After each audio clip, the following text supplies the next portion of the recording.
இங்கே மயிலோட அப்பா ஒரு பக்கம் மாறி மாறி போய் சொல்லிக்கிட்டே இருக்காரு.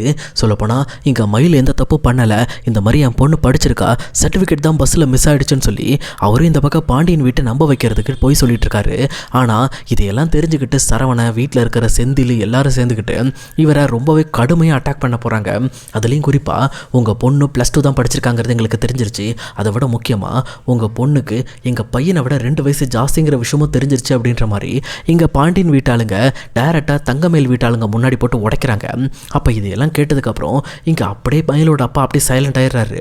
அதுலேயும் குறிப்பாக பாக்கியம்தான், சரி விடுங்க, இப்போ தான் எல்லாத்தையும் தெரிஞ்சுக்கிட்டீங்கல்ல, வேற என்ன இருக்குது, நாங்கள் உங்ககிட்ட மறைக்கிறதுக்கு வேறு ஒன்றும் இல்லை அப்படின்ற மாதிரி சொல்லிட்டு இருக்காங்க.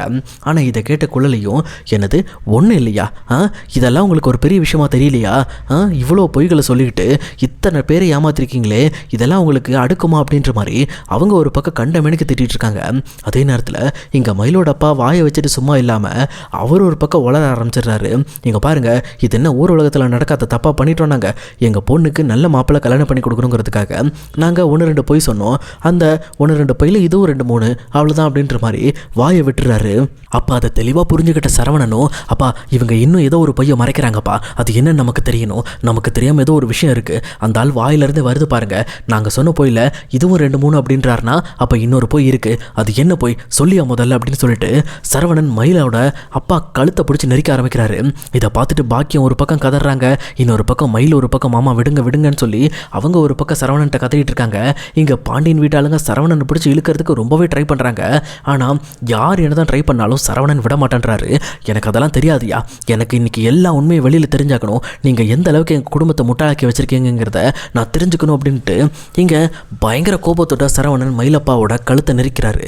அப்போ வேற வழி இல்லாமல் மயிலும், மாமா நிறுத்துங்க மாமா, நான் சொல்லிடுறேன் மாமா, இன்னும் இருக்கிற எல்லாத்தையும் சொல்லிடுறேன் அப்படின்னு சொல்லிட்டு அவங்க போட்டுட்டு வந்த 80 சவரன் நகையில் வெறும் 7 சவரன் மட்டும் தான் தங்கம், மீது எல்லாம் கவரிங் மாமா, இந்த மாதிரி பண்ணிட்டாங்க அப்படின்ற மாதிரி இங்கே மயில் ஒரு பக்கம் தலையாக அடிச்சுக்கிட்டு எல்லா உண்மையும் சொல்லிடுறாங்க.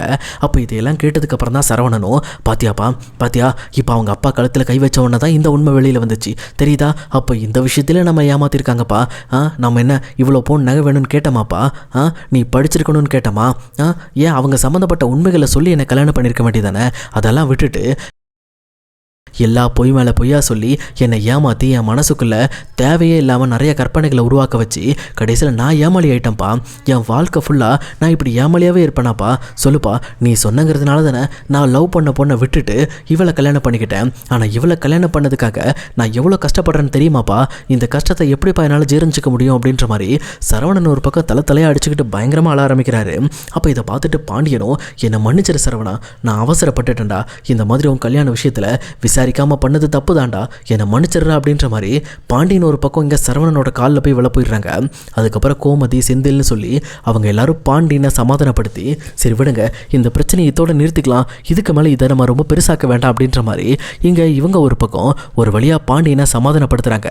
ஆனால் இப்படி இந்த குடும்பம் சமாதானமாகிறத பாக்கியம் தெளிவாக கவனிக்கிறாங்க. அதே நேரம் குழலி இருந்துக்கிட்டு, என்ன அமைதி ஆகிட்டீங்க, நாங்கள் எங்கள் குடும்பத்துக்குள்ளே மாறி மாறி அடிச்சுக்கோன்னு நினைக்கிறீங்களா, நீங்கள் நினைக்கிற எதுவுமே நடக்காது, சொல்லப்போனால் இதுக்கு மேலே இவ இந்த வீட்டில் இருக்கவே கூடாது அப்படின்ற மாதிரி பாக்கியத்துக்கிட்ட குழலி பேசிகிட்டு இருக்காங்க.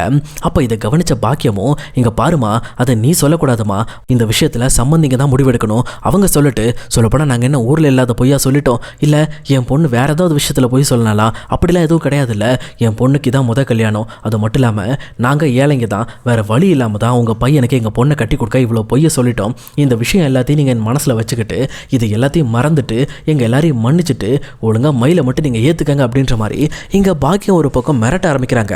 அப்போ இதை கவனிச்சுட்டு கோமதியும், ஓஹோ பண்ணுற தப்பெல்லாம் பண்ணிவிட்டு நீங்கள் எதுவுமே பண்ணாத மாதிரி இப்போ எங்களை பார்த்து மிரட்ட ஆரம்பிக்கலைங்களா, இந்த அளவுக்குலாம் தைரியம் உங்களுக்கு யார் கொடுத்தது, யார் கொடுத்தது, இந்த மாதிரி இன்னொருத்தவங்களை ஏமாற்றிட்டோங்கிற ஒரு சின்ன கில்ட்டி ஃபீல் கூட உங்கள் மனசில் கிடையாது, இவ்வளோ நாளாக சாப்பிட்ட வீட்டுக்கு துரோகம் பண்ணுறோமேன்ற கொஞ்சம் கூட குற்ற உணர்ச்சி இல்லாமல் நீங்கள் உங்கள் பொண்ணு உங்கள் வீட்டுக்காரன்னு சொல்லிட்டு நீங்கள் எல்லாரும் சேர்ந்து எங்கள் குடும்பத்துக்கு மொட்டை அடிக்க பார்க்குறீங்களா, மறுபடியும் உங்கள் பொண்ணை என் பையன் கூட நான் சேர்த்து வச்சு அவன் வாழ்க்கையை நான் கேள்விக்குறி ஆக்கணுமா, என் பையன் கல்யாணம் ஆகாமல் இருந்தாலும் பரவாயில்ல, ஆனால் உங்கள் பொண்ணு இதுக்கு மேலே எங்கள் வீட்டில் இருக்கக்கூடாது அப்படின்ற மாதிரி பேசிகிட்டு இருக்காங்க.